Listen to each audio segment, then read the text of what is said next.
దాంట్లో ఉన్నటువంటి భావాలను తెలుసుకోవాలన్నమాట. గ్రహిస్తే మనం జీవితంలో ఉన్నతమైన స్థానాలకి చేరేదానికి మార్గాలుగా ఉంటాయన్నమాట.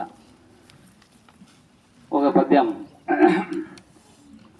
శ్రమలు లేకయ ఫలములు దుముకబోవు, పిండి కొలదియ రొట్టె యోపెన విధాన, కష్టపడము కృషి వల కలుగు సుఖము, ఉత్త ఆచల కన్న మేలు ఉద్యమంబు. పద్యం అయితే మనకు అర్థం చాలా మందికి కాదు, భావం చెప్పుకుంటే అర్థమవుతుంది అనమాట. మనం ఏ ప్రగతి సాధించాలన్నా శ్రమ అనేది అవసరం. శ్రమలు లేకయ ఫలములు దుముకబోవు, శ్రమలు లేకుండా ఎటువంటి ఫలితాలు అనేటివి రావు అని చెప్తున్నాడు అనమాట. పిండి కొలదియ రొట్టె, కొంచెం పిండి తీసుకున్నాం అనుకో చిన్న రొట్టె వస్తుంది, ఇంకొంచెం ఎక్కువ పిండి తీసుకుంటే పెద్ద రొట్టె వస్తుంది అనమాట. తక్కువ పిండి ఉంటే చిన్న రొట్టె, ఎక్కువ పిండి అయితే పెద్ద రొట్టె వస్తుంది. అదేవిధంగా నువ్వు తక్కువ కష్టపడినావు అనుకో తక్కువ ఫలితం లభిస్తుంది.